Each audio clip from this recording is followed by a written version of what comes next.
ان الحمد للہ والصلاة والسلام علی نبی۔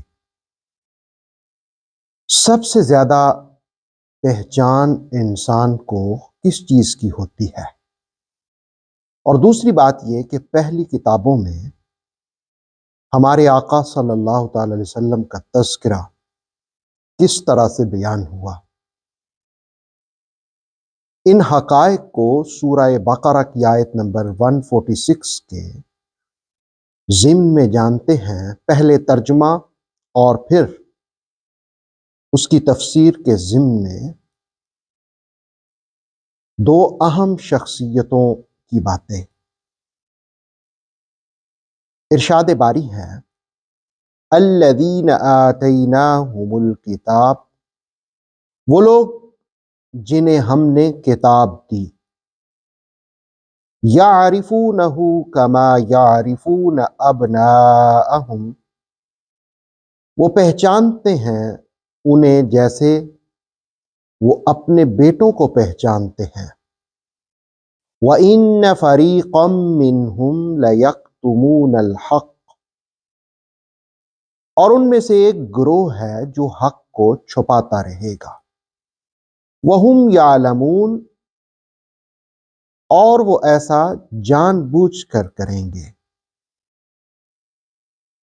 دوسرے پارے کے پہلے رکوع کی سیکنڈ لاسٹ آیت میں اس بات کا تذکرہ ہوا کہ وہ آپ کو پہچانتے ہیں جیسے اولاد کو پہچانتے ہیں۔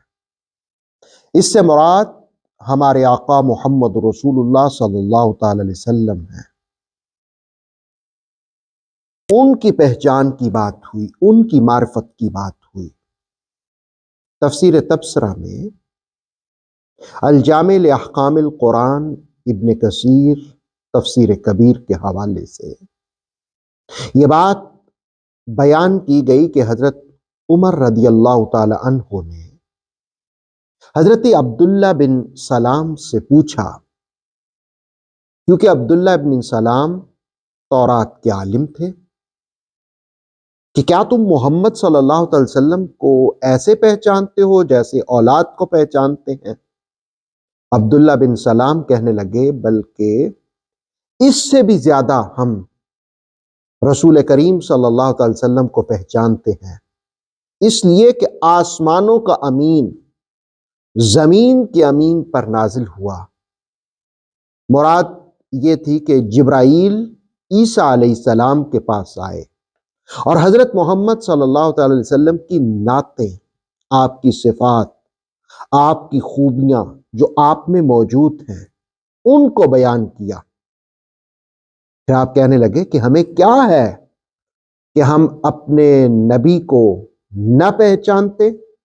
ہمیں اپنی اولادوں پر شک ہو سکتا ہے لیکن نبی صلی اللہ علیہ وسلم کے حق پر ہونے کے بارے میں شک نہیں ہو سکتا۔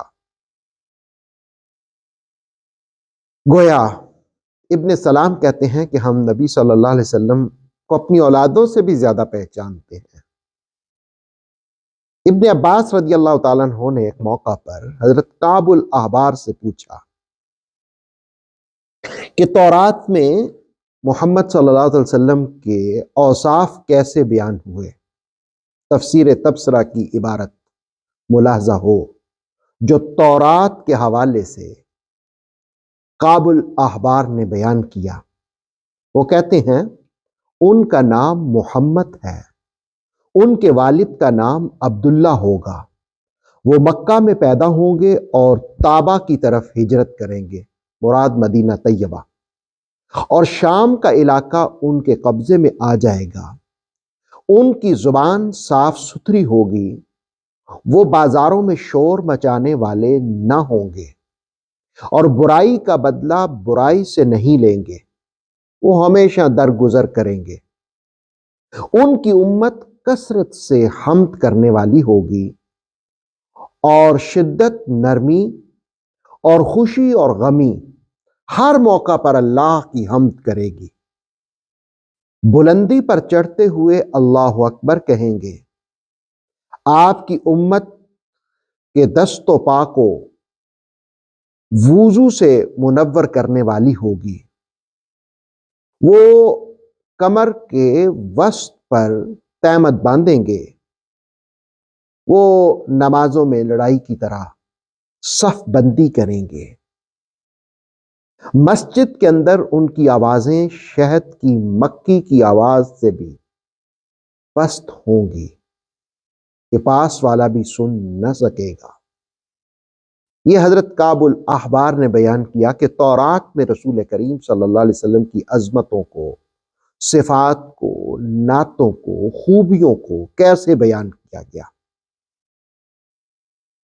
آیہ مقدسہ بیان کرتی ہے کہ وہ اپنی اولاد کی طرح آپ کو پہچانتے ہیں۔ پہچان اور معرفت ضروری ہے۔ خدا کی پہچان، رسول کی پہچان، اولاد کی پہچان، خود کی پہچان، کتاب کی پہچان، ان ساری پہچانوں میں اولاد کی پہچان سب سے آسان ہے۔ اس لیے قرآن حکیم نے اسی کا حوالہ دیا، یعرفونہ کما یعرفون ابناءہم، وہ پہچانتے ہیں جیسے اپنی اولادوں کو پہچانتے ہیں۔ اللہ رب العالمین ہمیں رسول کریم علیہ السلام کی خوبیاں، صفات، عظمتیں بیان کرنے کی توفیق عطا فرمائے، سمجھنے کی توفیق عطا فرمائے، اور آپ کے اسوہ حسنہ پر عمل کی توفیق عطا فرمائے۔ آتھینٹک اسلامک نالج کے لیے نور وحی یوٹیوب چینل کو سبسکرائب کیجیے، بیل آئیکن کو پریس کرنا مت بھولیے۔ نور وحی فیس بک، انسٹاگرام اور ٹک ٹاک پیج کو بھی فالو کیجیے تاکہ ہماری ہر نیو ویڈیو آپ تک بر وقت پہنچ سکے۔